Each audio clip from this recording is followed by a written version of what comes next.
everyone, today I'm going to be showing you guys how I made this Gigi Hadid inspired pasta. It is so good, so if you guys are interested, then please keep watching. Okay, so what we're going to need is some chicken broth or stock. I have some leftovers, so I'm just going to be using mine. Some heavy whipping cream, garlic, salt and pepper, a little bit of onion. I have red onion, so I'm just going to use that. A little bit of bell pepper and some tomato paste. I'm going to be using this kind of pasta, and I already have my water boiling with 2 bay leaves and some salt. I'm also going to be adding some ground turkey just so it could be a little more filling. Okay, so I'm cooking my onion, and now I'm going to add my orange bell pepper. This is only half. I went ahead and added 2 cloves of garlic in there as well. Stirred up so nothing gets burned. And now this is all nice and cooked. We are going to remove it and put it aside so we can start cooking our meat.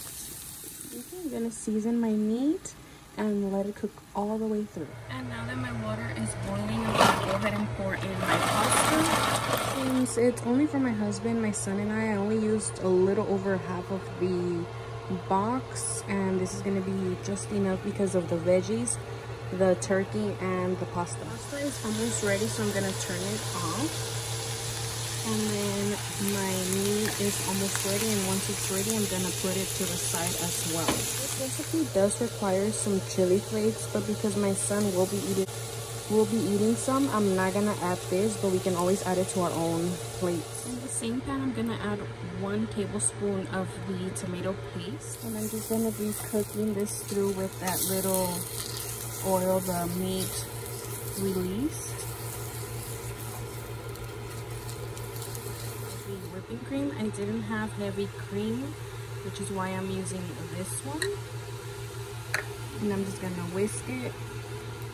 And I'm gonna go ahead and add half a cup of that chicken stock and continue to whisk. Adding your chili flakes, this is the time to do that, so that it can just incorporate with the sauce. Just make sure you guys are whisking it good or mixing it good to get rid of all those little chunks of tomato paste in there. There's still a few in there, so just mix them all. And I even tasted it to see if it needed more salt, and mine does need a little bit. So I'm gonna go ahead and add just a little tiny bit.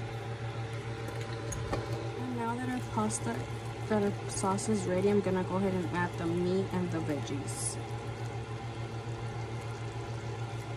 Okay, so I poured everything in there, my meat, my veggies, and my pasta, mixed it all up, and look at how good that looks. And it is so delicious and simple.